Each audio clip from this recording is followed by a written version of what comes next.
આણંદની ઉમરેઠ વિધાનસભા બેઠક પર પેટા ચૂંટણીનો જંગ જામ્યો છે। ભાજપના ઉમેદવાર હર્ષદ પરમાર મુખ્યમંત્રી ભૂપેન્દ્ર પટેલની વિશેષ ઉપસ્થિતિમાં પોતાનું નામાંકન પત્ર ભરશે। વિજય મુહૂર્તમાં ઉમેદવારી નોંધાવતા પહેલા હર્ષદ પરમાર વિશાળ પદયાત્રા યોજી ભવ્ય શક્તિ પ્રદર્શન કરશે। આ પ્રસંગે કેબિનેટ મંત્રી રમણ સોલંકી અને રાજ્યકક્ષાના મંત્રી સંજયસિંહ મહેડા સહિતના દિગ્ગજ નેતાઓ હાજર રહેશે।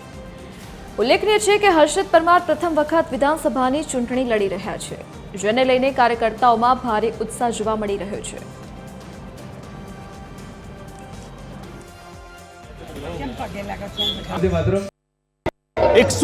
ઉમરેઠ વિધાનસભાના પેટા ચૂંટણીના ભારતીય જનતા પાર્ટીના ઉમેદવાર હર્ષદ પરમાર આજે પોતાનું નામાંકન પત્ર ભરવા જઈ રહ્યા છે। હર્ષદ પરમાર આપણી સાથે જોડાયા છે।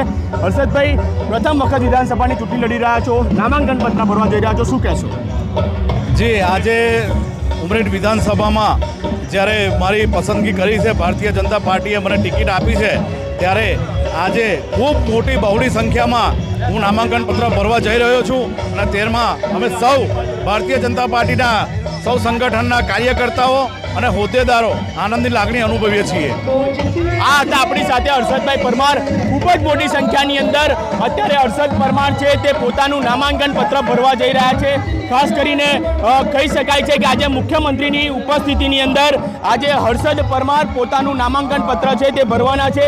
વિશાળ જનસભા સંબોધન કરશે અને ત્યારબાદ વિશાળ જનસભા સંબોધન કર્યા બાદ વિશાળ પદયાત્રા મારફતે પોતાનું નામાંકન પત્ર છે તે હર્ષદ પરમાર ભરવા જઈ રહ્યા છે।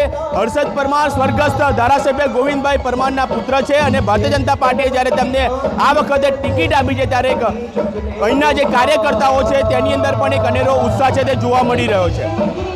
કેમેરામેન સાથે મનન ઇંગુ, TV13 આણંદ।